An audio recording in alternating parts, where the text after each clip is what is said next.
सरकारी नौकरियों में जब देश आज़ाद हुआ तो 38% मुसलमान था।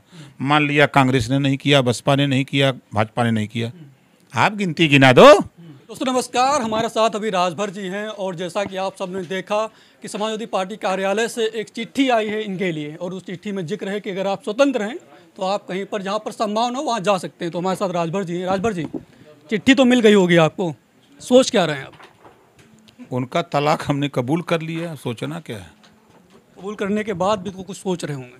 नहीं, कोई सोच नहीं रहे। बहुजन समाज पार्टी जिंदाबाद। समाजवादी पार्टी का एक विधायक जीता है इस बार विधानसभा चुनाव। कोई दिक्कत नहीं है। देखिए, जब अति पिछड़ा, अति दलित एक ऐसा वोट है जो 38% है, ये वोट जिधर जाता है उधर जीत होती है। आपने देखा कि जब हम लोग बीजेपी के साथ गए तो पूर्वांचल में बीजेपी की एक अच्छी खासी ताकत रही। हम वहाँ से हटे, बीजेपी कमज़ोर हुई। हम पार्टी बना के एक छोटा सा वोट अपने साथ किए, बसपा कमज़ोर हो गई। हम 22 के चुनाव में समाजवादी पार्टी के साथ गए तो समाजवादी पार्टी का एक अच्छा रिजल्ट आया है ना।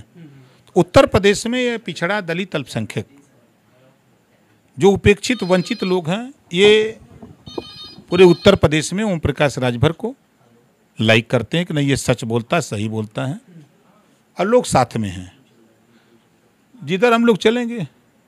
लेकिन 2022 के चुनाव में समाजवादी पार्टी के साथ आप चले थे।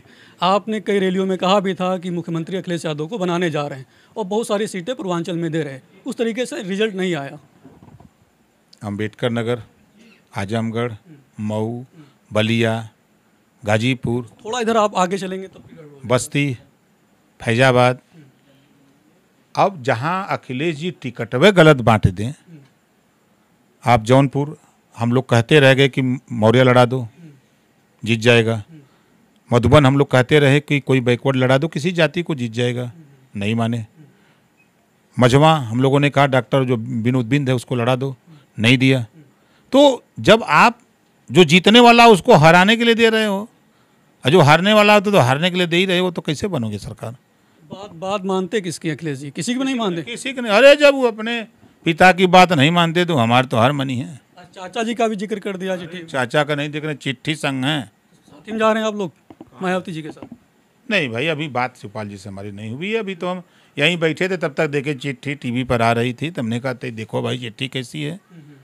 तो फिर चिट्ठी तब तक देखा कि सोशल मीडिया पे चिट्ठी दौड़ने लगी, तो हमने रोक करके उसको कहा, हर खबरदार चिट्ठी कैसी है बताओ।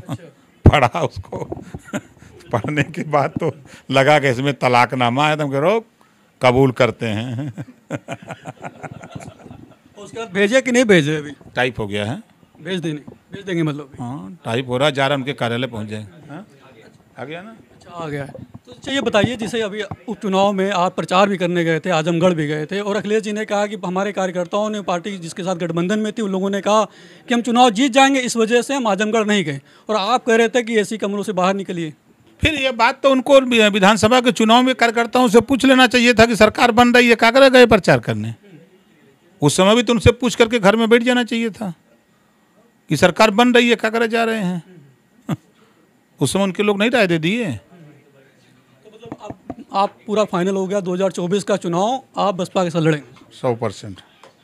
बातचीत अभी हुई कुछ बसपा से? नहीं, अभी होगी, अभी होगी, बात होगी। तो बीजेपी से कुछ ऑफर वगैरह आया कि नहीं? अच्छा नहीं महाराज, समाजवादी पार्टी बीजेपी का नाम लेना खाली बंद कर दे तो समाजवादी पार्टी खत्म हो जाएगी। पूरी चिट्ठी पढ़ डालिए, उसमें बीजेपी की बू आ रही है।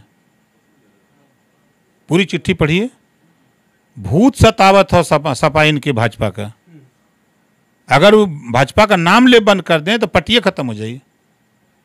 उनसे कह दीजिए, पूछिएगा कि भाई आप लोग बीजेपी का नाम लेना बंद कर दीजिए जरा, राजभर कह रहे हैं, उसी दिन समाप्त हो जाएंगे। मुसलमान डरवाते हैं भाजपा कहाँ जाएगी, तो वो सोचते हैं कि भाई सही है का तो कहीं कहा ना जाए। इस वजह से मुसलमान सपा के साथ और का देते हैं, डरवाना बंद कर दो, नहीं जाएगा। साल मुख्यमंत्री थे अखिलेश जी, का दिए हैं मुसलमानों को, का दिए हैं? सिपाही की भर्ती में बता सकते हैं गिनती में कटो दिए हैं? तो आरोप लगा रहे हैं कि मुसलमानों ने जम के वोट दिया, लेकिन मुसलमानों ने कुछ नहीं किया। क्या किए हैं बता दीजिए। सिपाही की भर्ती में कैठो दिए। सरकारी नौकरियों में जब देश आज़ाद हुआ तो 38% मुसलमान था। मान लिया कांग्रेस ने नहीं किया, बसपा ने नहीं किया, भाजपा ने नहीं किया। आप गिनती गिना दो, कितने सिपाही कितने दरोगा बनाए हो, गिनती गिना दो। कश्यप को बता दो, बिन को बता दो, प्रजापति को, पाल को, राजभर को, चौहान को, गिनती गिनाओ कितना बनाए। वोट चाहिए खाली, ठेका लिए वोट का। जो ठेकेदार बनल है वोट दिया हुआ का ना, जला गौवा में, हमनो गौवे में भाई। सामाजिक न्याय की बात करते हैं, समाजवादी पार्टी के लोग कहते हैं हमारी सरकार में सामाजिक न्याय होगा। जो सरकार चल रही है इसमें दलित हो तो पिछड़ों का जो है अन्याय हो रहा है सरकार में। सामाजिक न्याय समिति की रिपोर्ट 5 साल रद्दी की टोकरी में अखिलेश जी ने दबा के रखा। जब सरकार में थे तब 5 साल सामाजिक न्याय समिति की रिपोर्ट जो तैयार राजनाथ जी ने कराई थी उसको रद्दी की टोकरी में रखा। किसी का तो भला किया होगा 5 साल में, किसी समाज का भला किया नहीं किया, क्या मानते हैं? अब वो नहीं से पूछिएगा। हम तो देख रहे हैं कि जो अति पिछड़ा थे दलित मुसलमान का कुछ नहीं हुआ। वहाँ खाली बस नारा लगाइए, झंडा ढोइए, जिंदाबाद बोलिए, हक की बात मत करिए, भागीदारी की बात मत करिए। यही है वहाँ। वहाँ जी हजूरी, चमचागिरी, मालिश, पालिश। कि कितना आप चाह रहे हैं कि 2024 में लगभग कितनी सीटें आएंगी अगर मायावती जी के साथ जाएंगे? समाजवादी पार्टी 22 में 400 जीत रही थी और 24 में 80 जीत जाएगी। पूरी 80? हाँ, 80 जीत जाएंगे। अब्बास अंसारी जाएंगे आपके साथ? अरे वो 80 जीत जाएंगे, जहाँ मरो तहाँ जाएं। अब्बास अंसारी हमारी पार्टी के मिल रहे हैं, हमारी पार्टी से मिल रहे हैं, हमारे सिंबल से जीते हैं। साथ में जाएंगे? क्यों नहीं जाएंगे। तो आप देख सकते हैं हमारे साथ राजभर जी थे, वो कह रहे हैं कि साफ साफ हम 2024 में मायावती जी के साथ चुनाव लड़ेंगे।